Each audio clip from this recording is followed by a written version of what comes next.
আসন্ন ত্রয়োদশ জাতীয় সংসদ নির্বাচনে চাঁপাইনবাবগঞ্জের ৩টি সংসদীয় আসনে ১৬ প্রার্থীর মধ্যে প্রতীক বরাদ্দ করা হয়েছে।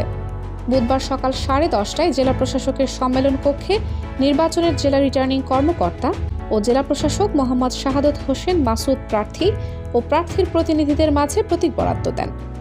চাঁপাইনবাবগঞ্জ ১ আসনে জামায়াতে ইসলামীর ডক্টর কেরামত আলীকে দাঁড়িপাল্লা, বিএনপি প্রার্থী অধ্যাপক শাহজাহান মিয়াকে ধানের শীষ, জাতীয় পার্টির আফজাল হোসেনকে লাঙ্গল, বাংলাদেশ সাংস্কৃতিক মুক্তিযুদ্ধের মোহাম্মদ আব্দুল হালিমকে ছড়ি, বাংলাদেশ ইসলামী ফ্রন্টের নবাব মোহাম্মদ শামসুল হোদাকে মোমবাতি, ইসলামী আন্দোলন বাংলাদেশের মোহাম্মদ মনিরুল ইসলামকে হাতপাখা ও চাঁপাইনবাবগঞ্জ ২ আসনে গোমস্তাপুর, নাচল ও ভোলাহাট জামায়াতে ইসলামীর ডক্টর মিজানুর রহমানকে দাঁড়িপাল্লা, বিএনপির মোহাম্মদ আমিনুল ইসলামকে ধানের শীষ, জাতীয় পার্টির মোহাম্মদ খুরশিদ আলমকে লাঙ্গল, বাংলাদেশ কমিউনিস্ট পার্টির মোহাম্মদ সাদেকুল ইসলামকে কাস্তে, ইসলামী আন্দোলন বাংলাদেশের মোহাম্মদ ইব্রাহিম খলিলকে হাতপাখা এবং চাঁপাইনবাবগঞ্জ ৩ আসনে জামায়াত ইসলামীর মোহাম্মদ নুরুল ইসলাম বুলবুলকে দাঁড়িপাল্লা, বিএনপির মোহাম্মদ হারুনুর রশিদকে ধানের শীষ, জেএসডির মোহাম্মদ ফজলুল ইসলাম খান সুমনকে তারা, গণ অধিকার পরিষদের মোহাম্মদ শফিকুল ইসলামকে ট্রাক ও ইসলামী আন্দোলনের মোহাম্মদ মনিরুল ইসলামকে